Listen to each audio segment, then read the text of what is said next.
Bienvenidos y bienvenidas a un nuevo episodio de La Pregunta Infinita, un espacio donde el humanismo, el autoconocimiento, la filosofía o la psicología se dan la mano para explorar el mundo invisible.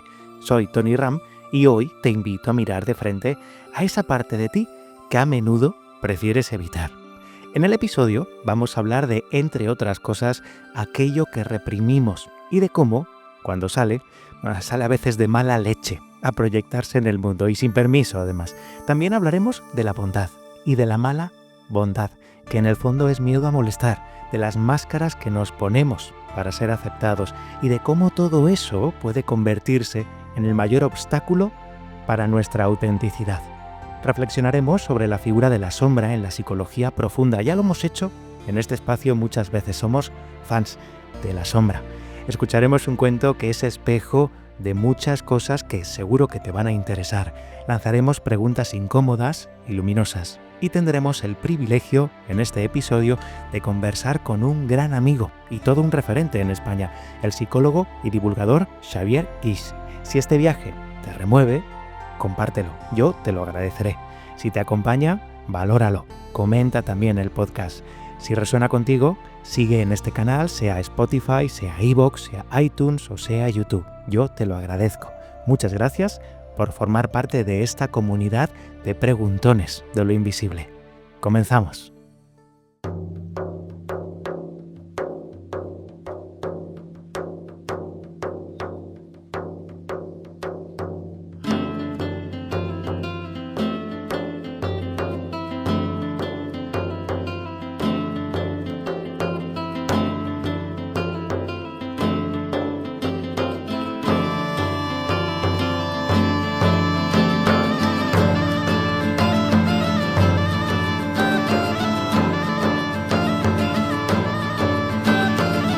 Hay frases, hay reflexiones que no solo nos iluminan, además también nos sumergen en la oscuridad.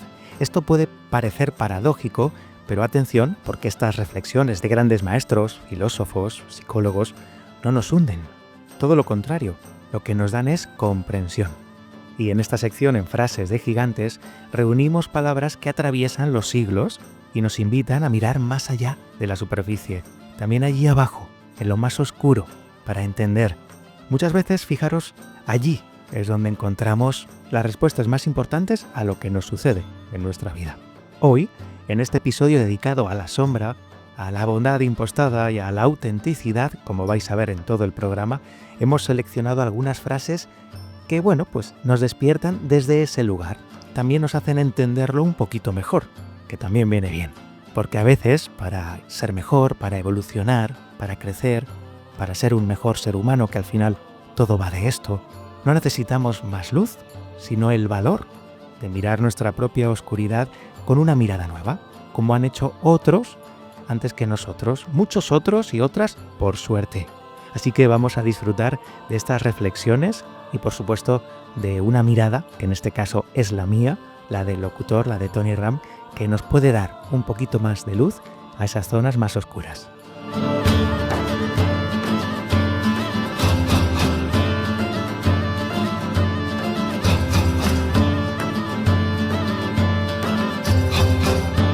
La primera reflexión de este Frases de Gigantes es de un gigante. Yo creo que nadie tiene duda de que Friedrich Nietzsche es uno de los filósofos, además de contemporáneo, uno de los filósofos que en toda la historia ha roto más moldes y ha aportado más a la filosofía, como la conocemos hoy en día, sin duda.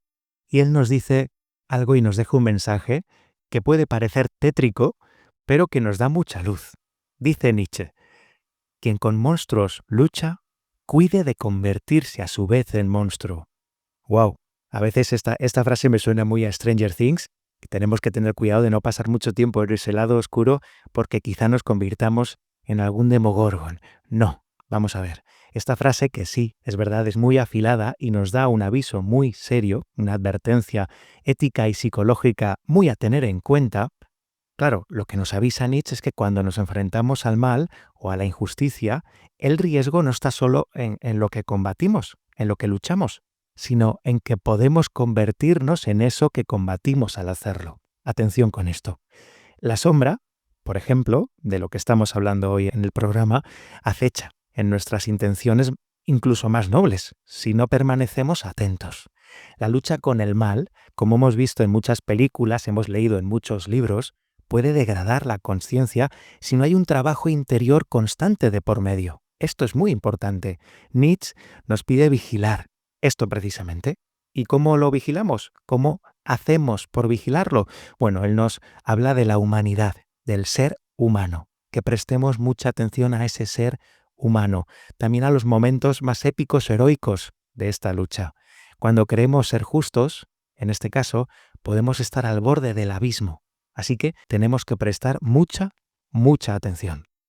A continuación, las siguientes dos reflexiones, esto no es casualidad, porque me apetecía además hacerlo así, son dos reflexiones de la misma autora, una psicóloga, una alquimista y además una persona que fue durante muchos años mano derecha del que también fue uno de los grandes psicólogos, o ha sido uno de los grandes psicólogos de la historia, de toda la historia de la psicología. Él es Carl Gustav Jung, y por supuesto los que conocéis su vida ya sabéis de quién estoy hablando, no es otra que Mary Louise von Franz, que fue, como digo, su mano derecha, estuvo siempre a su lado durante muchísimos años, escribió libros que de verdad aportaron tanto como los del maestro y tiene reflexiones realmente lúcidas. De hecho, en algún programa de la pregunta infinita, si os apetece, os invito a que lo pongáis en comentarios, si os apetece podemos dedicarlo a esta gran sabia que nos dejó obras también tan lúcidas, como digo, como las del gran maestro Jung.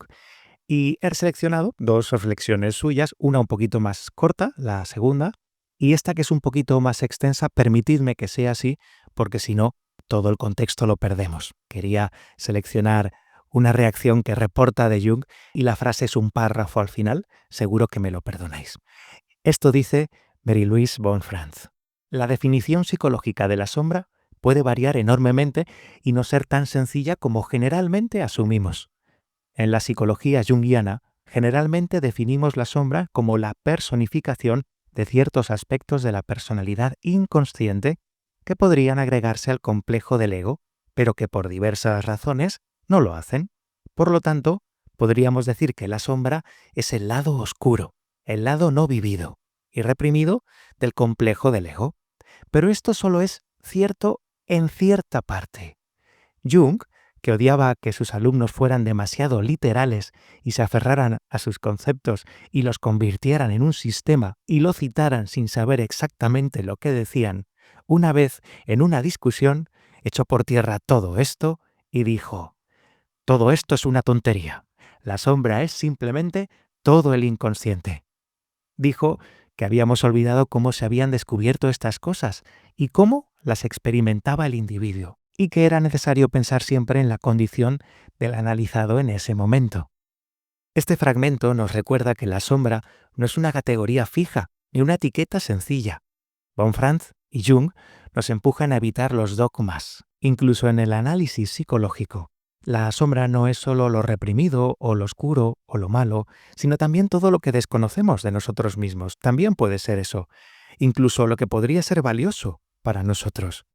Esta perspectiva nos anima a escuchar cada rincón de nosotros mismos, del inconsciente con mucha atención, sin reducirlo a esquemas que nos tranquilicen por el hecho de que grandes sabios, como Jung, por ejemplo, pues nos han dicho que es así. En la mente no podemos delinear cosas exactamente. No existe una línea a la izquierda y a la derecha hay otra. Esto no puede ser en psicología. Siempre es difuso. Las fronteras aquí se difuminan y el paso entre una y otra no está claro. Por lo tanto, no seamos demasiado literales cuando vayamos a adentrarnos en el mundo psicológico o místico. ¿De acuerdo? Dejemos la literalidad para comunicarnos con los demás, para que nos entiendan. Pero el mundo invisible, el mundo interior, no tiene nada de literal, mucho de simbólico, y las fronteras siempre y en todo momento no están claras. Y la siguiente reflexión de la misma autora es la que os he comentado hace un momento, que era un poquito más escueta. Cuando partes de la sombra personal no están suficientemente integradas, la sombra colectiva puede colarse por esta puerta. Y esta reflexión me parece muy interesante. Aquí, Mary Louise revela una dimensión social y peligrosa, por cierto, de lo inconsciente y de lo que también conocemos como inconsciente colectivo.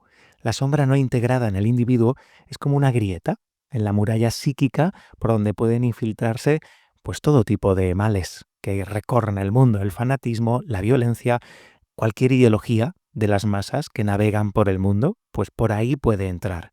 Lo que no trabajamos en nuestro interior, en el mundo invisible, ese mundo del que tanto hablamos en la pregunta infinita, se amplifica afuera, crece fuera. Y la gente va sumando su energía a estos monstruos que se van creando. Este mecanismo es una simple resonancia de nosotros mismos como sociedad. Monfrant nos alerta de esto.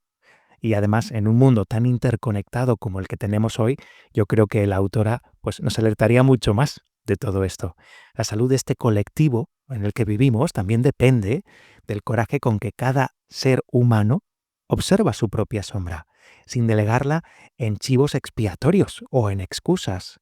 Por esto, por supuesto que es importante pensar en comunidad, eso no lo voy a negar, en construir comunidades en las que personas como nosotros nos veamos apoyados los unos y los otros, pero sin personas responsables que construyan estas comunidades, los resultantes son comunidades como las que habitamos en estos momentos, drenadoras y conspirativas para dominar al ser humano, para que las personas estén al servicio de estas comunidades gestionadas por élites extractivas. Por lo tanto, lo primero de todo es conseguir que seres humanos despiertos y que hayan trabajado su interior, al menos tanto o como mínimo como lo luchan por cambiar el exterior, estén al mando. Y esto ya es muy difícil, porque como veis, ningún político de nuestros días, y esto es sin género de dudas, cumple con esta premisa.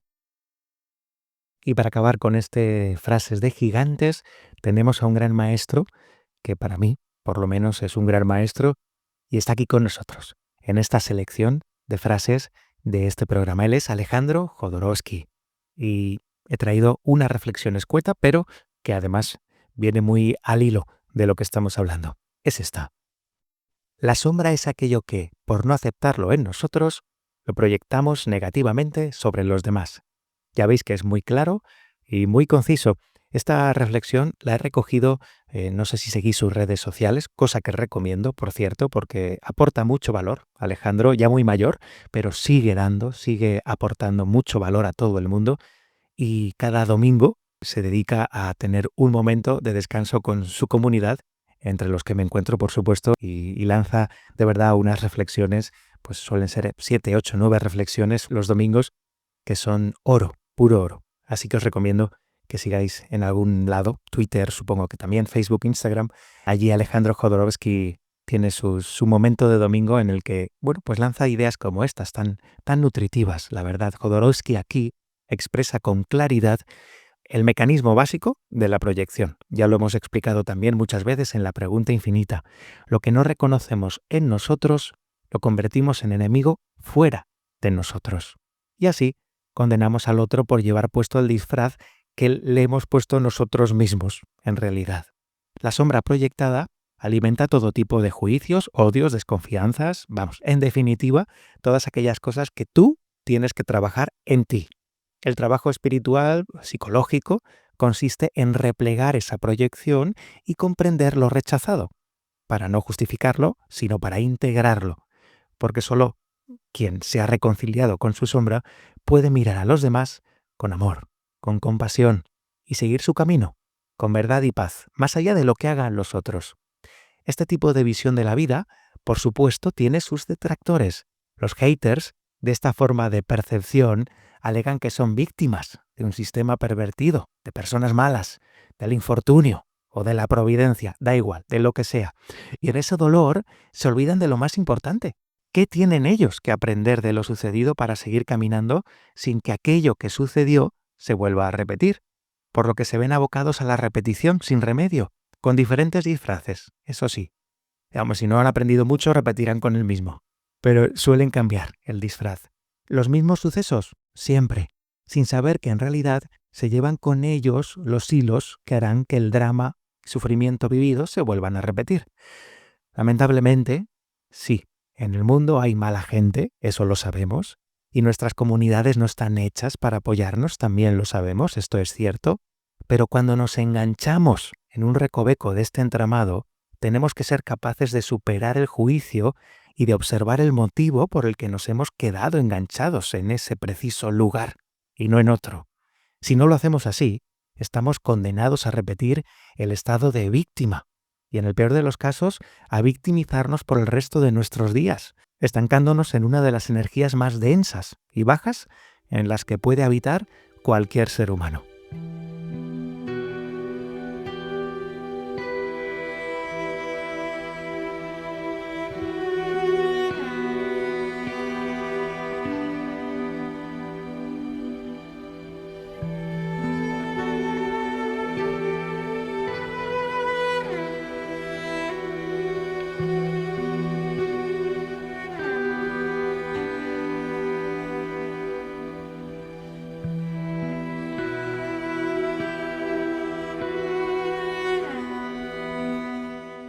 Y tomando asiento para, de forma más tranquila y pausada, disfrutar de esta reflexión maestra de lo que sigue.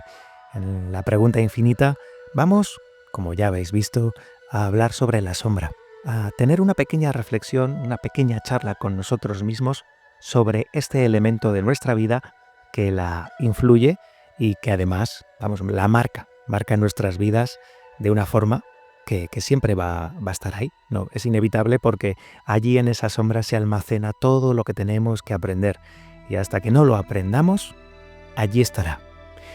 Vamos a ver, esta es la reflexión maestra de este programa. La sombra tiene forma, te afecta, te avisa, te persuade, pero no existe. Detrás de ella solo espera lo que tienes que integrar en tu ser. Uno de los maestros que más claro habló de la sombra fue el psicólogo y alquimista Carl Gustav Jung. Ya se sabía de este arquetipo hace miles de años, pero él renovó el lenguaje para reconocerla en un tiempo como el actual, en el que el conocimiento está perdiendo la conexión con la sabiduría perenne. La sombra representa los aspectos inconscientes de la mente que tendemos a rechazar porque son percibidos como incompatibles con la imagen que tenemos de nosotros mismos. Y que no deja de ser un simple disfraz, es la máscara. La sombra no es algo malo, propiamente dicho, aunque puede causar terror cuando uno la enfrenta por primera vez. Incluye todo aquello que una persona no quiere reconocer como parte de sí misma. Deseos reprimidos, impulsos, miedos, traumas e incluso cualidades positivas que la persona no ha desarrollado y que se enquistan en nuestro interior. La realidad de la sombra como entidad, en cierto sentido, sí que tenemos que saber que es ilusoria. Dos de los mecanismos por los que opera la mente a este respecto son la proyección, es decir, lanzar fuera de ella misma lo que no identifica como suyo, y la introyección, que es adoptar inconscientemente formas de actuar o creencias del exterior. La sombra se genera cuando, después de uno de estos dos mecanismos de defensa, sumergimos en el inconsciente las experiencias que no somos capaces de procesar. Algo así como meterlas en un cubo de basura psíquico en el que introducimos algo que nos causó dolor y de lo que no queremos saber nada. En lugar de afrontar la situación, la mente entierra esta energía con la esperanza de que ya no vuelva a aparecer en su lista de tareas a resolver. Pero esta forma de actuar indica una falta de conciencia sobre el funcionamiento de los mecanismos de nuestra propia psicología, porque al hacer esto estás creando una zona oscura en tu interior desde la cual seguirá influyéndote y afectándote todo lo que eches allí. Al cabo de los años o décadas, aparecerán los síntomas que vienen de ese lugar olvidado del inconsciente. Y lo peor de todo, quizá ya no recuerdes la procedencia o el origen, lo que pone mucho más difícil tu proceso. Aquí está tu sombra. Llegados a este punto, y todos llegamos a este punto, el único camino para sanar es recuperar, encontrar la conexión con lo que un día, por ejemplo en tu infancia, lanzaste a ese pozo. De esta forma, descubrirás el origen de lo que te sucede. En psicología transpersonal, cuando se empieza el reprocesamiento de estas construcciones, comienzas a integrar los aspectos que años y décadas atrás dejaste relegados en esa oscuridad. La sombra va perdiendo en este proceso de disolución su identidad y su fuerza hasta que un día, simplemente, ya no está ahí.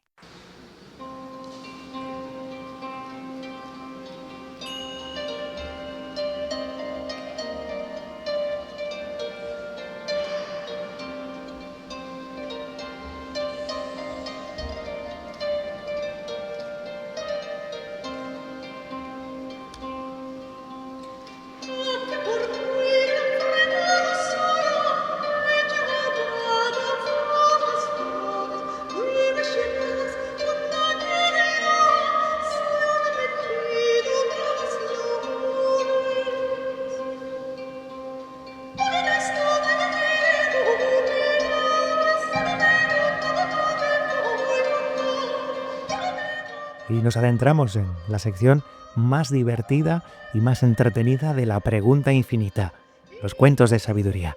Y vamos a empezar, sin desvelar demasiado del cuento que viene a continuación, pues vamos a hablar un poquito del cuento. A veces no es el pastel lo que queremos, esto es así, sino el placer de enfadarnos cuando este pastel no está.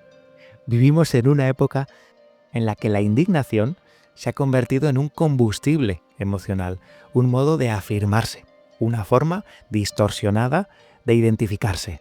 Reaccionamos antes de entender, exigimos antes de agradecer, nos aferramos al derecho a ofendernos. Y un saludo desde aquí a los ofendiditos del mundo, como si fuera lo único que nos queda, ofendernos. Pero, ¿qué pasa cuando la rabia no es la respuesta, sino un lugar cómodo del que uno prefiere no moverse? ¿Qué dice de nosotros el gusto por la queja, por quejarse? Bueno, pues en este cuento, en el cuento que viene a continuación, lo que está en juego no son los pastelitos, sino el dulce sabor de sentirse la víctima, o como dirían en la tele en esos horarios de la telecaspa, la víctima. Escucha con atención, porque tal vez, el cuento te recuerde a alguien cercano, o bueno, o a ti.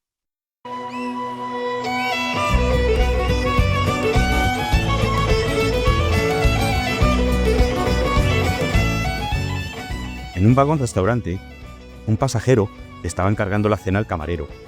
De postre, dijo, tomaré pastelillos y helado. El camarero le dijo que no tenían pastelillos. El hombre explotó. ¿Cómo dice? ¿Que no tienen pastelillos? ¡Es absurdo! Soy uno de los mejores clientes de este ferrocarril. Todos los años organizo viajes para millares de turistas y envío cientos de toneladas de mercancías. Y cuando a mí personalmente se me ocurre viajar en el tren, resulta que no puedo conseguir algo tan simple como unos pastelillos. Me va a oír el presidente de la compañía. El chef, que lo había oído, llamó aparte al camarero y le dijo, podemos conseguirle pastelillos en la próxima parada. Y justo, después de la mencionada parada, el camarero se acercó al enojado caballero y le dijo, me satisface informarle, señor, de que nuestro chef ha preparado estos pastelillos especialmente para usted y espera que le gusten. Además, nos gustaría invitarle a una copa de este brandy de 75 años. Es obsequio de la casa. El pasajero arrojó su servilleta encima de la mesa, levantó el puño y gritó, ¡al diablo con los pastelillos! Prefiero estar furioso. Qué vacías estarían nuestras vidas si no tuviéramos de qué ofendernos.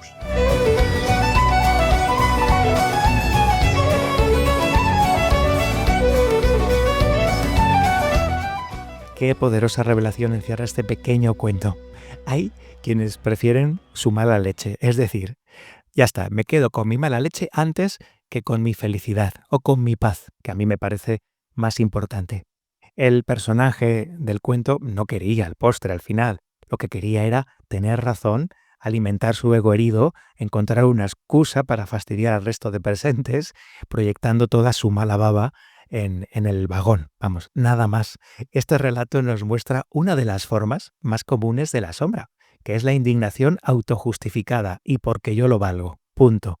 Esa que encuentra placer en culpar al mundo de toda la amargura y malestar que uno tiene. El mundo tiene la culpa. Yo un ángel. Y nada, pues la persona a la que le pasa esto está todo el día culpando a todas partes, a todo el mundo, pero no se percata que ese malestar está en ella. Si tenemos el valor de observarnos con sinceridad, quizá descubramos cuántas veces nos hemos negado a saborear la paz teniéndola tan cerquita de nosotros. Nada, por el simple apego a la mala leche.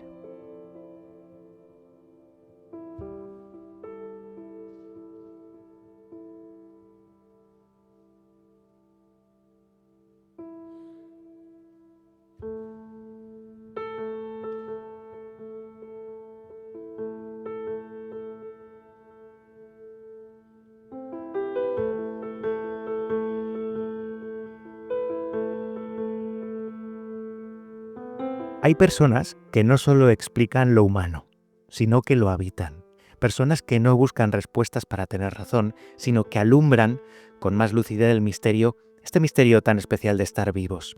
Hoy nos acompaña en este programa de la Pregunta Infinita una de esas voces que a mí la verdad es que me emocionan y además puedo decir que es una voz muy amiga mía.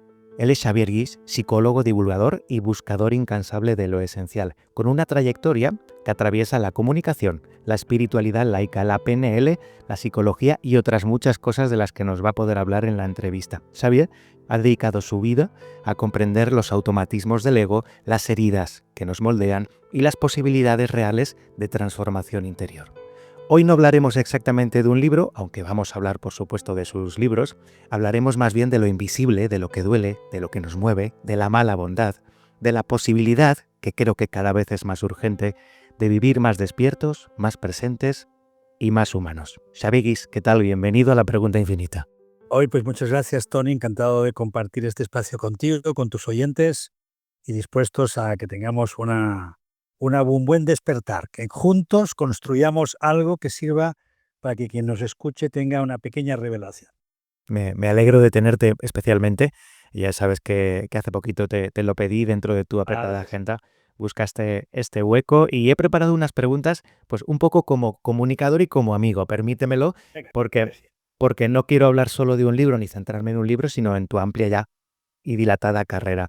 Así que, oye, me gustaría empezar por el principio, como se dice siempre aquí en España. ¿Qué aprendiste tú sobre ser psicólogo? ¿Por qué decidiste tú introducirte en este mundo, ¿no? En el de el desarrollo personal, la psicología, el autoconocimiento. Mira, yo creo que desde muy joven tenía una inclinación, por lo menos así lo recuerdo, en los primeros, digamos, trazos de mi adolescencia, una tendencia ya a la vida comunitaria, participar mucho de lo grupal, y además tuve la suerte de que en el espacio donde yo lo hacía, que era un centro parroquial, tuve la suerte de no estar muy adoctrinado desde el punto de vista católico religioso, sino más bien humanista. Y ya desde pequeño o desde joven he tenido esta inclinación por el conocimiento del ser, la persona, los mecanismos que de algún modo los humanos pues trazamos a la hora de intentar ser. Y por lo tanto, de ahí yo creo que ahí yo tuve una base muy importante. Luego la psicología no fue una primera elección, porque mi elección primaria o primera fue dejándome llevar por aquellos tiempos en los que yo me dedicaba más al teatro, a la radio. Entonces ahí tuve un golpe de suerte en el que pude entrar en diferentes medios y parecía que mi vida iba absolutamente dedicada en el campo de la comunicación, por la que yo de algún modo creo que también sirvo o he servido y por lo menos sigue siendo el leitmotiv de mi vida. Es decir, yo he servido siempre y sirvo para la comunicación. Dicho esto, en un momento determinado, en el año 93, una crisis económica pues me arrastró y como tanta gente, sobre todo en aquel momento que tenía 33 años, pues supuso un replanteamiento general de mi vida. Y ahí, curiosamente, fue cuando recuperé mis ilusiones de joven, ¿no? Cuando recuperé mis habilidades en el arte de intentar conocer al otro, empatizar con el otro, y me di cuenta de que conservaba, vaya, esa habilidad por el conocimiento de la psicología humana. Y entonces me decidí por hacer la carrera. Entonces la hice de mayor y entre los 35 y los 40 años fueron los años que yo dediqué al estudio de la psicología como licenciado y además coincidió con la llegada de la PNL, de programación neurolingüística, conocí a mi maestro. O sea que durante prácticamente 15 años no hice otra cosa, que además no tenía cargas familiares ni tenía que estar pendiente de unos hijos, por lo tanto me pude dedicar en cuerpo y alma a lo que llamaríamos hoy el autoconocimiento. Esa fue mi primera formación, no solo en lo académico, sino también en lo espiritual y en lo esencial, que es el autoconocimiento. Por lo tanto, fueron 15 años de dedicación plena. Luego lo he seguido haciendo, pero ya con otras metodologías, con otras experiencias, con otros referentes, pero fundamentalmente todo nace de ahí. Qué interesante. Me gustaría preguntarte, Xavier, ¿con qué lenguaje tú te encuentras cómodo? Porque tú eres psicólogo, experto en PNL, como dices, pues también en esa parte del autoconocimiento que abre la psicología. Ahora hablaremos también de retiros, que he tenido el honor de compartirlos contigo. ¿Con qué lenguaje, con qué simbología, en qué Sin medio te duda, encuentras tú cómodo? sin duda la psicoespiritual, es decir, el puente, para mí la imagen del puente es muy importante, esa imagen de puente entre dos realidades que podemos vivir en esta vida. Una es la realidad psicológica, por supuesto, pero otra también es la realidad espiritual. Tanto hay una esencialidad, la que llamamos con nombres muy diferentes, tampoco voy a entrar ahora en ello, pero que sí que nos da cuenta de que nuestra vida no es solo personal, ni tan solo es colectiva, sino es transpersonal y transcolectiva. Es decir, hay algo que nos lleva más allá de nosotros mismos y algo que nos lleva más allá también de lo colectivo, que es lo que Paniker, de algún modo, por citar un referente, introdujo con su visión cosmoteándrica, ¿no? Nosotros somos un intermedio, somos una pieza, un puente entre lo cósmico y lo divino y la tierra, ¿no? Lo que nos pertenece como experiencia humana. Entonces, ese andros no puede existir sin un teos, que es esa experiencia trans, y desde un cosmos que de algún modo es como el reflejo de lo que es en el cielo, es en la tierra, ¿no? La ley de la correspondencia del Kybalión, que nos dice que como arriba es abajo y que nosotros añadimos como es adentro es afuera. Por tanto, para mí, ese movimiento, ese puente que nos hace transitar continuamente entre el cielo y la tierra, entre el dentro y fuera, entre el tú y el yo o el nosotros, pues por ahí yo a eso, todo eso conjunto le llamo la visión psicoespiritual. Qué interesante, qué interesante. Fíjate, de toda tu obra, yo no he podido leer toda tu obra, he leído varios libros tuyos, los últimos, y se aprende mucho. Pero sobre todo yo creo que se desaprende, que enseñas muy bien a desaprender. O sea, tú, por ejemplo, de la mala bondad, que ahora vamos a hablar, tú enseñas muy bien a desaprender. ¿Qué es más importante en esta vida? ¿Aprender o desaprender? Bueno, buena pregunta. Si hago caso a Platón, el educar, el aprender, tiene mucho que ver con el sacar de dentro. Tiene que ver mucho con el resonar. Porque el aprendizaje por sí mismo, solo por sí, no tiene demasiado sentido. Y más hoy que tenemos una inteligencia artificial que le preguntes lo que le preguntes, te lo dice todo. Por lo tanto, ¿qué sentido tiene el conocimiento? Entonces, el conocer tiene sentido cuando es un conocerse. Y para conocerse, uno tiene que explorar en sí mismo su naturaleza profunda, pero a la vez tiene que conocer al otro. Porque yo, para conocerme a mí mismo, tengo que conocer a otro que me conoce a mí. Porque yo no me puedo conocer del todo, no me puedo ver, no me puedo escuchar. Hay una parte inconsciente en mí que, si no es reflejo por parte de otro que me conoce y me reconoce, difícilmente me puedo conocer. Por tanto, hay un conocimiento que es el conocimiento de mi personalidad, mi ser en el mundo, que precisa de un otro. Pero luego también necesito un conocimiento profundo, una naturaleza profunda que también tiene que buscar un reflejo. Y es lo que Sócrates le enseña al joven Alcibíades, que es que igual que el ojo se conoce en el mirar, uno se reconoce que tiene un ojo porque mira, uno reconoce su alma porque se refleja en la divinidad, ¿no? Y esa divinidad tiene que pasar por el terreno de la sabiduría. Y esa sabiduría etimológicamente significa saborear. Entonces, ¿qué tengo que hacer? ¿Conocer o saborear la vida? Entonces, la vida desde el conocer es poca, es pobre. Una vida que quiera ser vivida tiene que ser una vida saboreada. Y saboreada significa que tengo que experimentarla, tengo que sacarle el jugo, tengo que vivirla en todas sus dimensiones. No solo en lo bonito, sino también en sus sombras y también en sus desgracias, ¿no? Y en sus contingencias. Por lo tanto, y ahí aprendo, de todo aprendo, pero aprendo porque saboreo la vida, no porque conozco. El conocer se queda solo, y repito, hoy en día metido en un chip. Pues vamos a seguir con el desaprender, porque me parece que tú, en un caso en concreto, podría decir, eres el especialista en España, experto y el que más ha hablado sobre la mala bondad últimamente. La verdad es que has investigado y has trabajado mucho en ella. Yo creo que aquí hay mucho de desaprendizaje, ¿verdad? En este Sí, caso en concreto. sí, pero para mí el desaprendizaje, tal como tú lo planteas, que está muy bien planteado, es darse cuenta de cómo tú te has programado, darte cuenta de los patrones que tú llevas contigo, que son un montón de impresiones que has ido guardando a lo largo de tu experiencia y que se convierten en programas de repetición, y que desaprender, en este sentido, es como desprogramar. Es como decir, bien, y yo estoy hecho de estos programas, pero estos programas no me definen. Y además, estos programas siempre son pasados.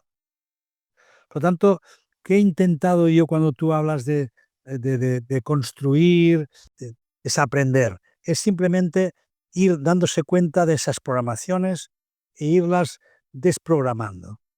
De modo que dispongas del máximo de atención libre para que tú puedas decidir cómo quieres vivir, en dónde quieres poner la atención, qué quieres que sea la vida en este momento para ti. Para tener esa libertad, que es el poco libre albedrío que tenemos, necesito tener una mente libre, una mente que esté libre de atención. En cambio, si mi atención ya está dirigida por mis automatismos, si todo lo que yo vivo ya es regido por mis reacciones, por lo aprendido en mi juventud, cuando fui pequeño, etcétera, etcétera, entonces estoy condenado a ser el programa. Entonces, en este sentido, tuve la suerte, a lo largo de los años de experiencia en la consulta, de darme cuenta de cómo funcionaba uno de los programas que creo que poco o mucho todos hemos padecido, que es el programa que llamaríamos del niño o la niña buena, que también lo podemos traducir como la mala bondad, es decir, que es aquello que yo aprendí que lo aprendí mal. ¿Y qué es lo que aprendimos mal? Seguramente un sentido del deber que se ha convertido en un portarse bien, se ha convertido en un obedecer, pero sobre todo en tener un sentido de hacer bien las cosas y un sentido de obedecer. Pero eso viene de fuera. Ujú. Por lo tanto, no es que uno no tenga que tener sentido del deber. Eso está muy bien para la vida social y la vida práctica. Y sobre todo para cumplir con las leyes si no quieres que te multen por mal. Sino sirve sobre todo para que te hagas la reflexión de cuál es el deber que tengo conmigo mismo. Qué bueno eso. ¿Qué me debo? ¿Qué quiero convertir de mí en un deber hacia mí, hacia los demás y hacia el mundo? Por lo tanto, ese es el deber que tengo que cumplir, porque es el que me impongo, no el que me imponen.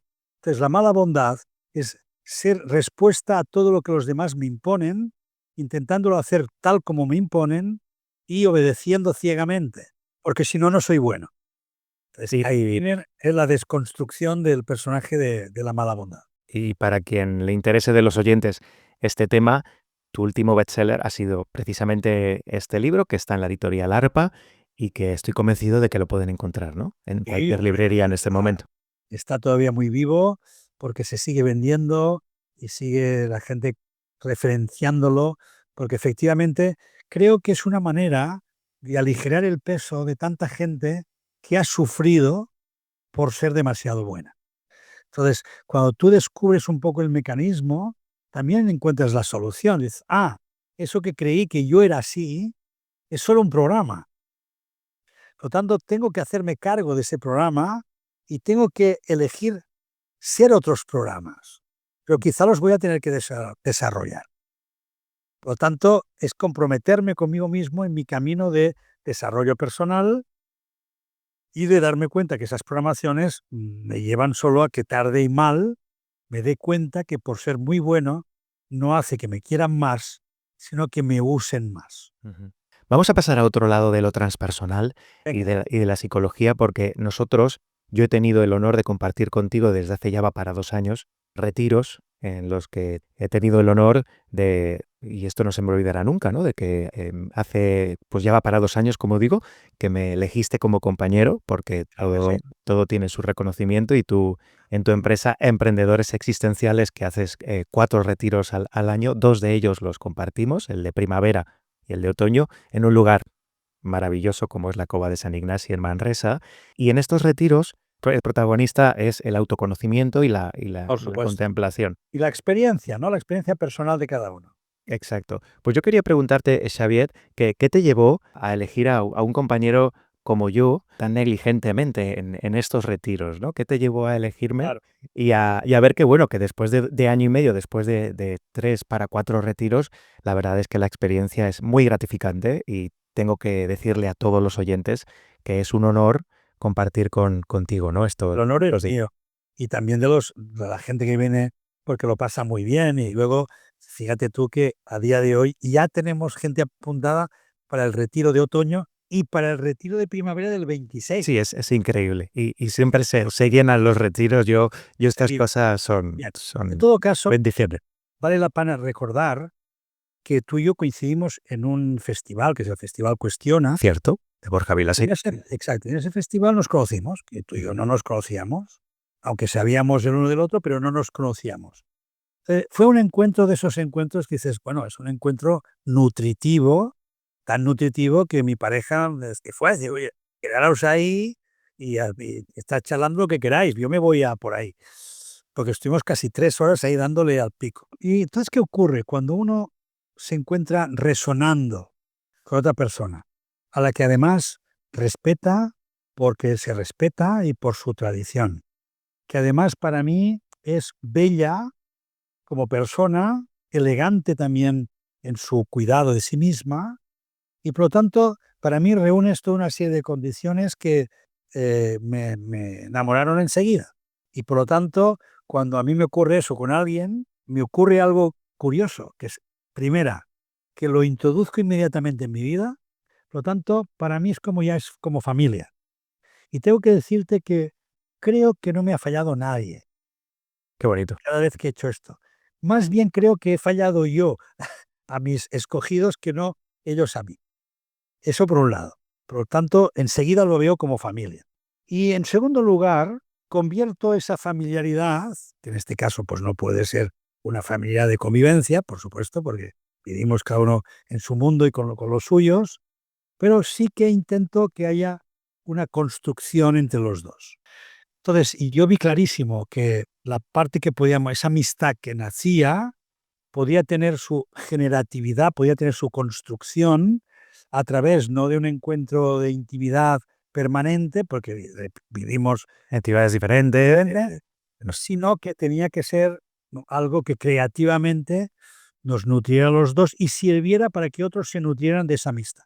Y así es como nació, así es como está siendo, y la suerte es que podamos decir que efectivamente el propósito, la idea iniciática, pues está siendo muy bien acogida y podemos gozarnos a la vez que hacemos gozar. Sí, sí, y además, pues las personas que han pasado por los retiros, que ya irán cerca de 100 y han sido algunos 3 repetidores y 4 Sí, repetidores, es siempre un placer, ¿no? Escucharles y ver que esa energía que se crea, que nosotros percibimos, es común, es a todo el grupo, a esas como 25 personas. En esos lugares se trata, y tú lo tratas con mucha belleza, un tema que va a la par. Para mí es muy importante a la par con todo lo que hemos hablado, que es la contemplación, es el silencio. Claro, no se habla mucho del silencio y yo quiero preguntarle a Xavier Guix qué de importante y qué es para ti eso, la contemplación y el silencio. bueno, la actitud contemplativa para mí es la mística cristiana, ¿no? Yo he sido un gran amante de la mística. De hecho, me ha interesado las místicas de todas las religiones, casi todas. Por eso me he acercado al Tao, me he acercado a la Advaita, me he acercado al sufismo, me he acercado a la Cábala, pero como uno no puede ir picoteando por ahí porque tampoco no profundiza en nada, la que para mí es referencial es la contemplativa. Entonces, la mística contemplativa cristiana es esa actitud de quedarse absorto a partir del silencio en esa mirada que se pierde porque se hace comunión con lo que ve. Entonces, esa mirada que yo tengo algunos lugares escogidos donde una vez al año suelo ir y suelo estar un rato ahí, un buen rato, dejándome llevar por esa actitud contemplativa, que es hacer comunión con todo lo que es visto y mirado, hasta el punto que el observador y el observado se funden. Y a partir de ahí pueden hacer alguna inspiración, pueden hacer incluso alguna obra, alguna creación. Por lo tanto, lo primero es el silenciamiento, la actitud del silencio, en este sentido es fundamental. Luego me dejo en ese silencio absorber por lo que naturalmente veo y escucho. Entonces ahí la naturaleza es ávida en darte recursos porque ahora escuchas un pájaro, ahora escuchas el movimiento del viento. Es decir, hay una infinidad de imágenes de naturaleza y de sensaciones que uno vive y se va dejando meter en ellas hasta que llega un momento que se pierde. Y ahí es donde aparecen luego posteriormente ideas, aparecen mensajes, aparecen intuiciones que uno va a usar para su vida o para sus obras. Pero ha sido necesario este silenciamiento y esa mirada que se pierde en la contemplación y que en la mística cristiana significa también la contemplación de la obra, ¿no? La contemplación de lo que ves como un todo, esa totalidad que es la creación propia. En esa creación uno le parece que está sintiendo la presencia divina, ¿no? Está con el todo y eso es lo que uno permite dejarse caer en esa contemplación. Tanto la contemplación es pasiva al lado de lo que, por ejemplo, tú practicas mucho, que es la meditación. La meditación es activa, ¿no? Uno tiene que permanecer atento a que no se distraiga, atento a la respiración. Hay como una atención activada, que en cambio en la contemplación se convierte en una pasividad absoluta, en un dejarse ir, en un dejarse llevar, que es muy hermoso. Por lo tanto, son dos experiencias realmente pues, que nos llevan a esos estados que entendemos como transpersonales. Sí, sí, nos llevan a lugares comunes desde diferentes lugares Exacto. en los que se está, que es maravilloso, vaya. Xavi, tú eres de las miradas que a mí me interesa. Tengo la oportunidad y la fortuna de vernos más o menos pues cada 6 meses en estos retiros maravillosos que realizamos en primavera y en otoño. Y me gustaría preguntarte por tu mirada, ¿no? En el mundo de hoy. O sea, tu mirada quiero preguntarte, ¿no? El cómo ves el mundo de hoy, qué está pasando en el mundo de hoy, cómo crees que se está viviendo pues todo lo que ocurre hoy, qué heridas se activan en el colectivo para que esté pasando lo que esté pasando. Por supuesto, a un nivel, respóndemelo, pues eso, transpersonal, espiritual. ¿Cómo ves tú el mundo de hoy a este respecto? Bueno, yo veo, por un lado, que hay un momento de transición muy importante. Hace mucho tiempo que eso lo venimos diciendo. Se habla a veces de la nueva conciencia. A mí los adanismos, ese intentar siempre ver algo nuevo, no me gusta. Yo soy más bien de decir, todo se transforma, pero nuevo no hay nada. Pero la transformación parece como si nos llevara a una nueva manera y en realidad son siempre miradas o experiencias que algunos empiezan, son ya incluso reveladas, se nos ha revelado de hace mucho tiempo, pero que cada vez más gente se va acercando.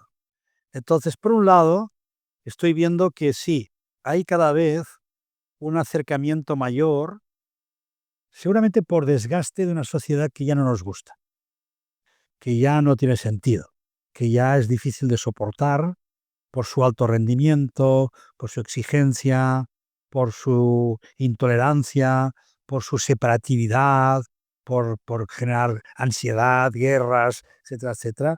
sea que hay un momento, hay un hartazgo, ¿no? Hay como un cansamiento de todo eso. Y la gente se va preguntando, "Oye, ¿hay otra solución? ¿Hay otro camino?". Y cada vez más gente se va acercando hacia eso que llamamos pues el mundo transpersonal, la meditación, la vida interior. A mí me gusta más llamarlo la vida interior.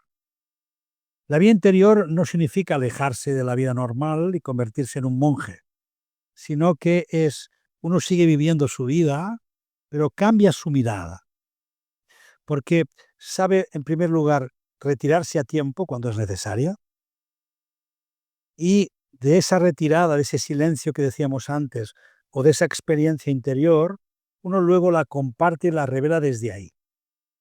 Y poco a poco va transformando uno primero a sí mismo, luego su entorno, y con un poco de paciencia, pues quizás con el tiempo habrá mucha más gente que le dé el vuelco para que esa vida interior sea como una forma de vivir exterior natural. Creímos que cuando hubo la pandemia eso transformaría. Bueno, por fin hemos tenido una experiencia que por fin nos recuerda quién somos, lo que es importante, etcétera, etcétera. Y ahí todos vimos la posibilidad de un mundo nuevo. No ha pasado nada. Fue una pequeña sacudida, fue una pequeña sacudida. Sí, no, y las sacudidas siempre hay alguien que da el vuelco. Por lo tanto, creo que vamos a necesitar algunos vuelcos más Eso para que las personas vayan entrando en esta vida interior como forma de aquietarse, encontrarse, pero luego resonar con la vida misma y con los demás. Por lo tanto, aún nos quedan unas cuantas sacudidas. Eso parece, eso El parece. apagón parecía que de nuevo nos sacudía, pero fue muy breve. Entonces, bueno, ¿hasta qué punto el ser humano está con la apertura necesaria para aprender? Entonces, yo creo que sí, que cada vez más gente se va acercando y que, aunque tengamos dudas, si uno lo piensa bien, se dará cuenta de que nunca habíamos vivido tan bien como ahora, que tenemos muchos recursos y que tenemos cada vez más acercamiento hacia una vida donde vale la pena esa facilidad para vivir un bienestar, no solo exterior, sino también interior. Repito, nunca, estadísticamente, nunca habíamos vivido mejor que ahora. Lo que pasa que la tendencia del ser humano, tú sabes que es siempre ver lo oscuro, lo que no anda bien, lo que Sí, sí, falta. exacto. Entonces, quizá lo que tenemos que hacer, ahora que nos lo haces pensar, es empezar a cambiar esa mirada. Es decir, oye, ¿por qué no empezamos a ver la luz? ¿Por qué no empezamos a ver lo amoroso? ¿Por qué no Es empezamos a curioso, ver esto? Xavier, porque me estás leyendo la mente, porque la pregunta a esto que me lo ha notado, es que has dicho hace un momento algo muy interesante y es que has dicho que podemos seguir viviendo la vida que tenemos, pero cambiando la mirada. Claro, Y es justo lo que me estás claro. respondiendo ahora mismo. Esto, ¿cómo? ¿Cómo podemos llegar a, pues es una persona, un oyente que está escuchándote ahora mismo y dice, sí, sí, sí lo veo, sí lo puedo hasta entender, pero ¿por dónde empezamos a hacer esto? Bien, pues solemos decir, empieza donde estés. Si ahora tu conciencia te está generando cierto malestar, si tu vida no acaba de encontrar sentido, si todo esto que vives te parece como un enorme cuento chino, bueno, chino no sé, pero un cuento, o te parece que realmente es doloroso y no tiene ningún sentido. Ese es un buen principio, porque ahí se inicia la búsqueda. Y la búsqueda tiene que ir al encuentro de aquello que para ti tenga sentido. Por lo tanto, la búsqueda te lleva a trabajar ciertos aspectos como son, por ejemplo, ¿dónde pones la atención cada día? Empecemos por un ejercicio sencillo. Oye, date cuenta de en qué acabas poniendo la atención cada día en tu vida. ¿Qué es lo que destacas continuamente? ¿Hacia dónde se va tu mirada? Por tanto, más que aprender a mirar, porque esto es como hay un cuento muy bonito que sabes que lo cuento a veces en los cursos, que es aquella niña que con su abuelo dice, abuelo, por favor, llévame a ver el mar. Y el abuelo lleva a la niña a ver el mar y cuando ve el mar por primera vez queda asombrada, que el asombro es muy importante. Y ese asombro la lleva a preguntarse, abuelo, enséñame a mirar, porque no sé qué tengo que ver. Entonces, ahí me nace primero el interés interior por decir, quiero aprender a mirar, quiero saber qué tengo que ver. Y para eso tengo que empezar a dejar de ver lo que he visto hasta ahora. Porque eso ya es una repetición, eso es mecánico. Entonces, tengo que aprender a mirar desde otro lugar. Y a veces necesito, en un primer camino, en un primer espacio de búsqueda, pues algún referente, algún libro, algún curso, algún retiro, alguna tradición que me ayude a encauzarme porque necesito algo de método, necesito algo de enseñanza que me sirva para orientarme. Solo no lo vas a hacer, porque solo te vas a acabar engañando y te van a salir tus mecanismos automáticos y vas a volver a lo de siempre. Por eso es necesario que te dejes un poco llevar y pruebes. Pero probar significa voy resonando con lo que me encuentro y con los referentes que me voy encontrando. Y no castigues a los referentes, no tengas miedo de los gurús y los maestros, porque solo son resonadores para que tú te des cuenta de lo que necesitas, lo que te va bien. Y cada uno tiene que encontrar su camino, sus referentes y explorarlos a fondo, que eso es la sabiduría. Cuando encuentres un camino, saboréalo hasta el final. Luego ya decidirás si quieres ir a otro camino. Exacto. Lo que sí te pide la vida es que no vayas por ahí picoteando ni haciendo turismo espiritual. Muy interesante. Esto daría para otro podcast, Xavier, voy a acabar esta entrevista recordando que tú y yo nos vemos, tenemos la alegría de vernos el 10, 11 y 12 de octubre este año, que es nuestro siguiente retiro, el retiro de otoño, que es el de interioridad, donde dejas estar. ¿Exacto? Claro. Exacto. Interioridad, dejar ir, eso que nos pide el otoño hacer, ¿no? Que vamos a estar allí en la Cova de Manresa y que ya están abiertas las inscripciones, por cierto. ¿Tienes otros retiros? Quien te busque por redes sociales. En verano tenemos el retiro, que es las claves del autoconocimiento, y lo hacemos pues el primer fin de semana de agosto, el 31, 1, 2 y 3 de agosto, una cosa así. Muy bien. Y nada, con ganas, Xavier, de compartir de nuevo contigo en octubre. Ha sido un honor que pises este programa, La Pregunta Infinita, y ha sido un placer y, como siempre, pues una maravilla escucharte. Gracias por todo, Xavier. Gracias a ti, Tony. Un abrazo.